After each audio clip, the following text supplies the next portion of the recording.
Capítulo 4 A ciência do reto viver.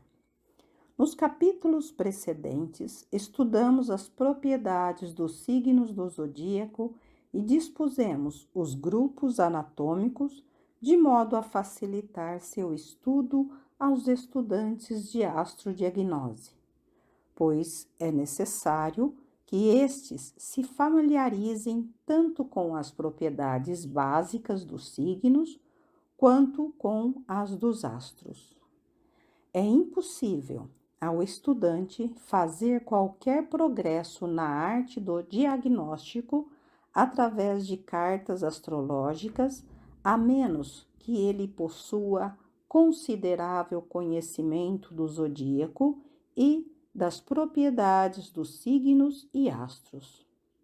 Deve também familiarizar-se com a ciência da progressão e deverá ter praticado todas essas diversas fases de conhecimento antes de tornar-se capaz de diagnosticar, de maneira que possa dizer o que certas posições, aspectos e astros indicam.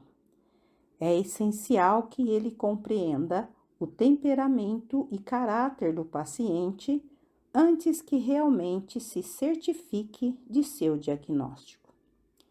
Descobrir a chave da doença e a razão por que um homem ou mulher tornou-se inválido, quer seja a doença orgânica, quer tenha o paciente violado as leis da natureza, é simplesmente tão necessário quanto o próprio diagnóstico.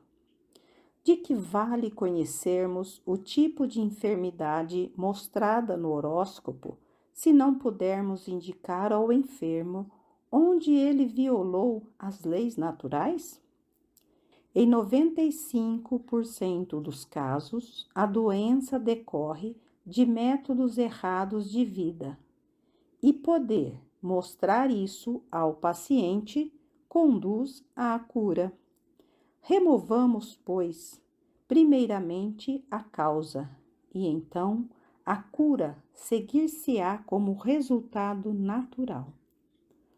O segredo do êxito do médico bem-sucedido reside no fato de que, tanto quanto possa evitá-lo, ele nunca diagnosticará a doença diretamente ao seu paciente. Fará apenas recomendações e prescrições, podendo, às vezes, insinuar algo sobre a origem da doença.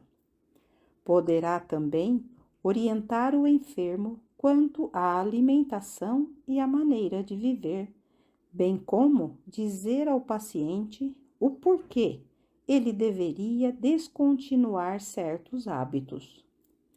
Dessa diplomática maneira de tratar o doente provém o maior sucesso do médico. Ele nunca deve falar uma palavra desencorajadora. Ele nunca rouba do doente suas esperanças e, quando sai da casa do paciente, é com um sorriso e uma palavra animadora.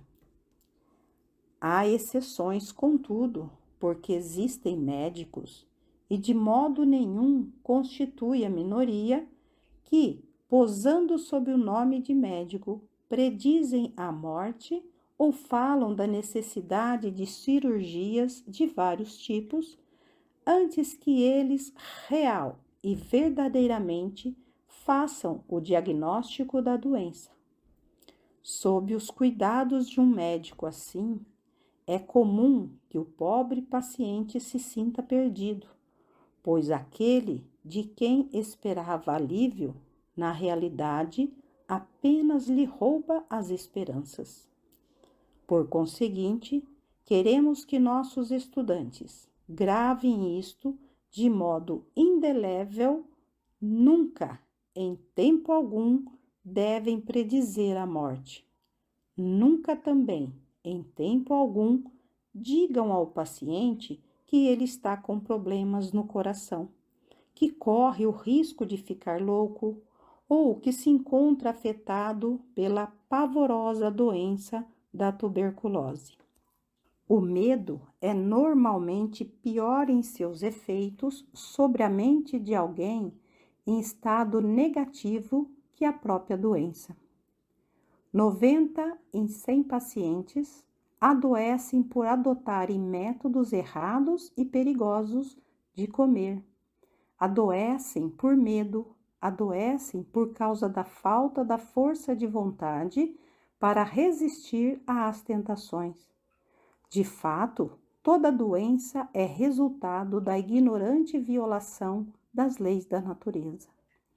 Isso pode não ter ocorrido só nessa vida. Isso pode ter sido trazido de existências anteriores, pelo que o paciente possui fraquezas em estado latente.